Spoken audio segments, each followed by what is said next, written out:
तो इसी मंदिर से सुरभि शर्मा की हम रिपोर्ट आप तक पहुंचा रहे थे और हमारे साथ हमारे दो सहयोगी सीधे कन्याकुमारी से इस वक्त लाइव जुड़ रहे हैं। हमारे साथ सुरभि शर्मा जुड़ रही हैं, साथ ही विपिन चौबे भी हमारे साथ जुड़ रहे हैं। प्रधानमंत्री मोदी के कार्यक्रम की डिटेल्स क्या हैं? सबसे पहले विपिन के पास चलते हैं। विपिन, क्या बताया जा रहा है कार्यक्रम के अनुसार कितने बजे तक प्रधानमंत्री का ये दौरा शुरू हो जाएगा?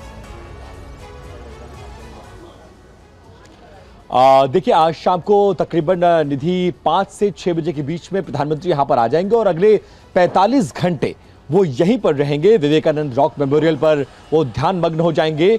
और जैसा कि आपको पता है कि शिकागो में जो विश्व धर्म सभा हुई थी, वहां पर जाने से पहले स्वामी विवेकानंद ने इसी रॉक मेमोरियल पर, उस समय इसका नाम नहीं पड़ा था, यहां से तैरकर वो गए थे और उस जगह की तस्वीरें हम आपको दिखा रहे हैं। यहां पर वो गए थे और 3 दिनों तक उन्होंने ध्यान मग्न किया था और यहीं पर उन्हें भारत माता की दिव्य अवधारणा हुई थी। और विवेकानंद को कितना एडमायर करते हैं प्रधानमंत्री, ये किसी से छिपा नहीं है।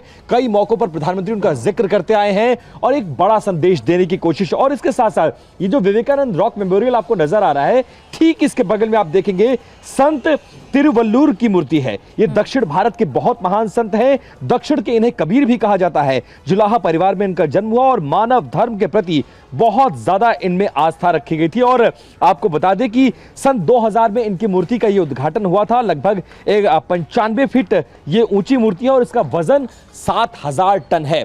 लगभग भारत की 25वीं सबसे ऊंची मूर्तियों में से एक माना जाता है। और आज शाम को चुनाव प्रचार खत्म करने के बाद प्रधानमंत्री नरेंद्र मोदी तमिलनाडु के इस जगह पर जहां पर हम मौजूद हैं, यहां पर पहुंच जाएंगे और यहां पर वो अगले 3 दिनों तक लगभग 45 से 50 घंटे तक यहां वो प्रवास करेंगे, ध्यान करेंगे, मेडिटेशन करेंगे। और इसके जरिए प्रधानमंत्री एक बड़ा संदेश भी देना चाहते हैं। यही वजह है कि प्रधानमंत्री के इस बार के तमिलनाडु दौरे, कन्याकुमारी दौरे का विरोध भी हो रहा है। डीएमके हो या टीएमसी हो, वो ये विरोध कर रही है कि अगर वो ध्यान मग्न होना चाहते तो हो, लेकिन उसका लाइव प्रसारण ना हो, इससे चुनावों पर असर पड़ सकता है। आपको मालूम है कि 1 तारीख को वोटिंग होनी है और खासकर बंगाल के लिहाज से ये बहुत महत्वपूर्ण है। बंगाल, विवेकानंद जी का जन्म बंगाल में हुआ, उनके गुरु रामकृष्ण परमहंस वहीं पैदा हुए, वहीं पर उनका सबसे बड़ा मठ है और प्रधानमंत्री की बहुत अटूट आस्था है। तो लिहाजा उनको लगता है कि कहीं ना कहीं इससे जो बंगाल के वोटर हैं उसमें एक बड़ा संदेश जाएगा। लिहाजा इन सबसे इतर प्रधानमंत्री अपनी कार्यशैली के अनुरूप, जैसा 2014 में चुनाव के बाद किया, 2019 के बाद किया और 2024 के चुनाव के बाद, चुनाव प्रचार खत्म करने के बाद अब वो ध्यान मग्न होने के लिए तमिलनाडु के कन्याकुमारी आ रहे हैं और इसी विवेकानंद रॉक मेमोरियल पर अगले 50 घंटे वो रहेंगे। और ये हर चुनाव में देखा भी गया है, 2014 का लोकसभा चुनाव हो, 2019 का और 2024 का, कुछ इसी तरह की स्ट्रैटेजी प्रधानमंत्री मोदी और उनकी टीम की तरफ से रहती है। बहरहाल हमारे साथ सुरभि भी है। सुरभि, लेकिन विपक्ष बहुत परेशान दिख रहा है। एक बहुत बड़ा सवाल उठा दिया है कि ध्यान की तस्वीरें सामने लाना आचार संहिता का उल्लंघन है।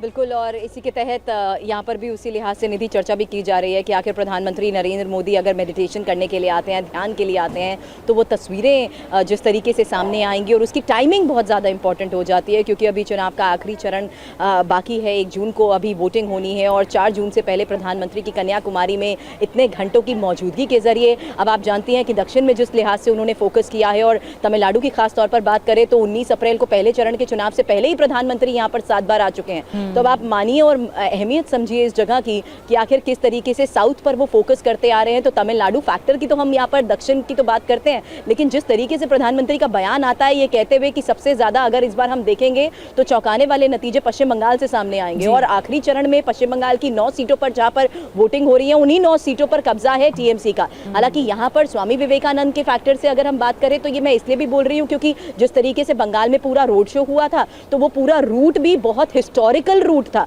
और अब यहाँ पर इस ऐतिहासिक जगह पर आते हुए प्रधानमंत्री की मौजूदगी और उनका विवेकानंद यही सुरभि देखने वाली बात होगी कि पश्चिम बंगाल से लेकर तमिलनाडु तक क्या कुछ असर डालता है प्रधानमंत्री का ये दौरा। बहुत बहुत धन्यवाद सुरभि, आपका भी, विपिन आपका भी। ये तस्वीरें दिखाते रहिए क्योंकि बहुत इंपॉर्टेंट तस्वीरें सामने आएंगी प्रधानमंत्री मोदी के कन्याकुमारी दौरे से जुड़ी हुई।